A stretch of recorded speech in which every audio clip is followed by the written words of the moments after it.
let's start this lecture. In this lecture, I will quick revise inversion of 4-bar and double slider. Because some students ask for better understanding, sir, give the animated mechanism. So I have put some mechanism. I will explain how the degree of freedom, how links are connected. So this is a revision lecture. Okay, so I will not going to in deep, because you can check my main video, which is already sent in your. Okay, let's start. So this is the beam engine, also known as a crank and lever. So you can see here there is a crank is rotating. In our case, there is a crank is rotating. Crank is connected to connecting rod, and connecting rod is connected to this lever, and lever is connected to piston rod and piston. But when we are, sir, there is a, it is the inversion of 4-bar, sir. So why there is a piston? It should be in a single slider? No. When I am saying that in this mechanism in our book, this portion after lever is not considered as a link. You can see the number is not given. Okay, so as you can see, link number 1, link number 1 is a frame, link number 2 is this crank which is rotating, link number 3 and link number 4. Up to these 4 links is considered in this particular mechanism. Piston and piston rod and this cylinder is considered as a extra links, because we are here what we get by the 4-bar. In 4-bar we give the rotary motion to one link and oscillating motion we get. Okay, so in this particular mechanism, rotary motion is converted into oscillation of this lever. Okay, piston and piston rod and piston is considered as extra. Okay, you can see, first of all, let's count the number of pair. So first of all, you can see there is a number 1, crank and fixed is a pair, and crank and connecting rod, this is the pair number 2. First pair is at center, 2, 3. Okay, and this lever is connected to this fixed point. So this 4 pair and all are turning. Okay, so that's it. Let's go to next. So this is the second inversion of 4-bar, which is also known as a double crank. Why double crank? We already know that in double crank there is a 2 element which are rotating, so that's why. And you can see here the power of this engine comes to rotate this wheel only, but rotation of this wheel is transmitted to this wheel by this coupling rod, and that's how this mechanism is known as a coupling rod of locomotive, because it transmits the power of one main wheel to the other wheels. Okay, so this is the animation of that. You can see here it is also known as a double crank. Okay, so this is the double lever, which is known as a Watt's indicator. Okay, this is not Watt's indicator. I have this example which is same as the Watt's indicator. What is here? If this is the mechanism which is used to enlarge the drawing, you are drawing here and it is enlarged by at this end point. And same if you put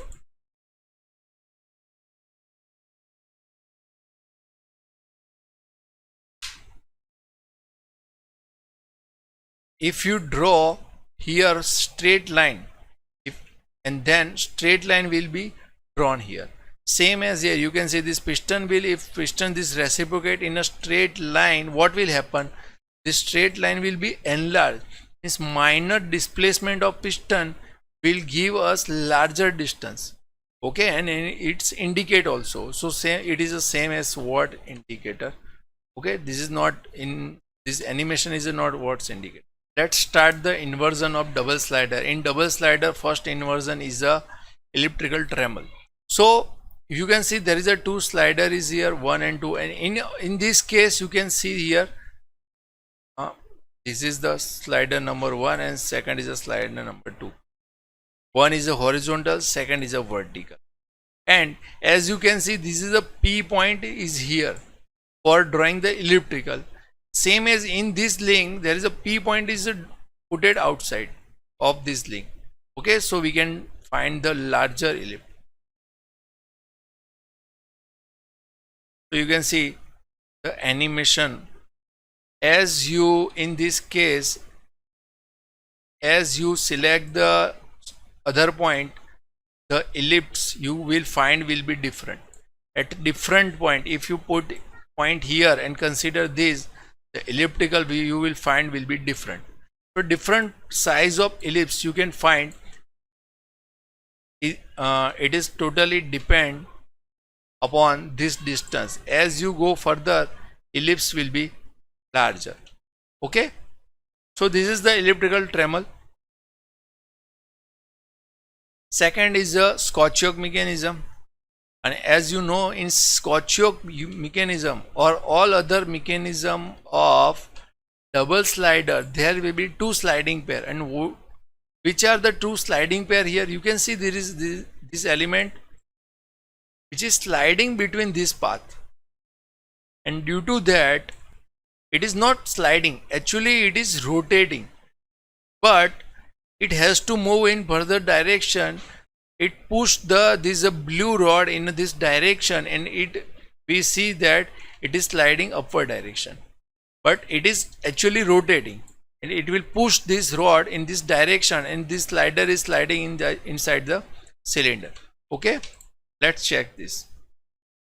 So you can see here this element, this green dot will rotating, and it pushed this rod in this to and fro direction, reciprocating. So there is a two sliding pair we can consider. One is between this green dot and this bar, slotted bar, and second is between piston and this rod. That's how there is a double slider. Okay, so last our inversion is a double slider. In double slider, always there is a driver shaft and driven shaft, and there is a lateral misalignment is there, small lateral misalignment, and between that you can see there is a green part is there. And in this green part there is a two projected slots are there. So one one projected will be go in a driver side, and second is, you can see here, this is in a driven side. You can see, check this. Okay, and it will slide between both red and yellow in these colors. This green will slide in both elements. Okay, so that's it. Okay, this is are the double slider crank mechanism. In 7 marks, all three draw and explain, and also ask in 7 marks explain any two in detail. So that's type of theory also asked in this, from this chapter. Okay, some student ask for the okay, some student ask for the more example of Kurzweil equation and some higher pair. So I will solve some GTU questions and some from the RS Kurmi. Okay, let's start for this. Okay, so you can see from this figure the number of link is already given. So link number 1, link number 2, link number 3 will be link number L is. So how many joints is there? J is equal to lower pair and H is equal to higher pair. Means joint, we have to find the, first of all, which are the joints. So first of all, you can see 2, between 2 and 1, this is the point. So this you can see here, this link will oscillate when this is rotating. So you can see here, this is the joint number 1. Okay, and this 3 is also rotating with respect to this. So here the two lower pairs are there. Okay, and link number of link is 3, but one higher pair between 2 and 3. Okay, here is a point or line contact is there. Okay, when the some surface is touching on some disc, there is a line or point contact, so one higher pair is there. Okay, so this equation is became like this, 3 into 3 minus 1 plate minus 2 into 2 minus 1. So what will happen? We put in this equation 3 minus 1 into 6 6 minus 4 minus 1. Degree of freedom will be 1. Okay, so final degree of freedom will you find is a. So link number 1, link number 2, link number 3, 4. Number of links is already given. So in this total triangle, there is no relative motion between them. So they are considered as a single link. Okay. So link is 6. How many joints are there? Is a no higher pair, because higher pair means line or point contact. So there is a higher pair is a 0. Okay. Higher pair is equal to 0. What is a joint? Number of joint? So 1 here, between 1 and 2, between 2 and 3, between 2 and 5. This is all a turning pair, because they are turning with respect to other. So these joints are turning pair. So number of joint j is equal to, you can see, count this 1 2 3 4 5 6 7 joints are 7. What will be this equation? 3 into 6 minus 1 minus 2 into 7. So it will be 15 minus 14. So degree of freedom is equal to 1. If you push this mechanism in this direction, this whole mechanism will move. So degree of freedom 1. There is no other requirement. If you want this link in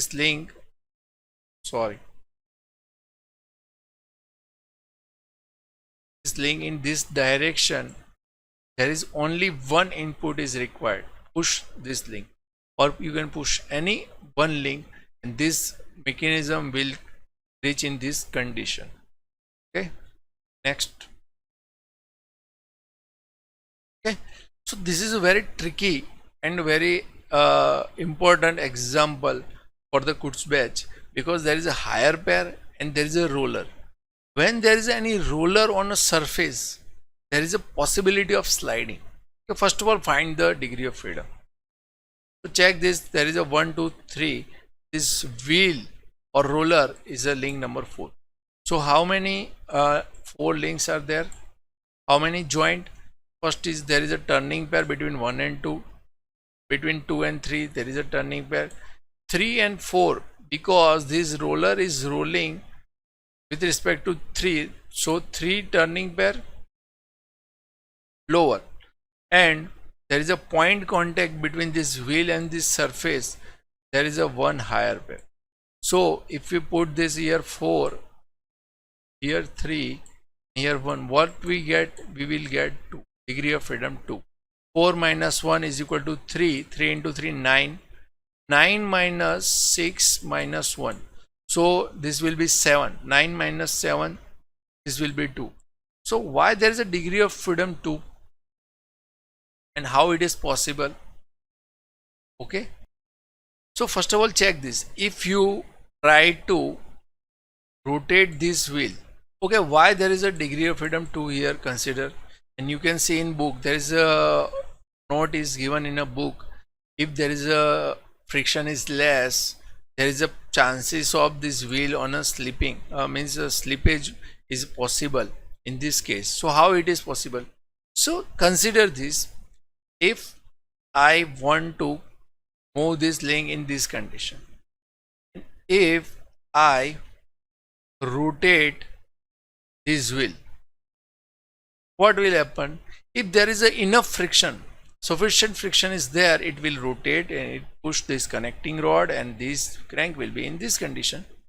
But consider there is a oil is there, or this surface is very slippery. There is a possibility there this wheel is rotate on itself, means this will only rotate, not move further. Okay, and that's why you have to give also motion to this in this direction, so that this crank is moved. There is a 2 inputs required if there is a no friction or very less friction is there. So that's why degree of freedom is 2 here. Okay, because whenever there is a wheel and it is rotating on flat surface, there is a possibility that it is not move in this direction, it is rotating only on that point. Point will be here and it is rotating on a same point. There is a possibility that, so that's why there is a degree of freedom. Okay. So this is are some inversion of double slider, and they are asked for degree of freedom. And always consider, remember that in our all inversion, 11 inversions we have studied, and in all that degree of freedom is 1. Okay, remember that, it will be useful. So check this, the number of links is already given here, 1 2 3 4 4. How many joints are there? So check this 1 is fixed and 2 number is a crank, so there is a turning pair. You can check here, this is the turning pair 2, and this slider inside this. Okay, this is the third number link, and you can check this, there is a turning pair is here between 2 and 3, and 3 and between 3 and 4 there is a sliding, because it is sliding inside this slider.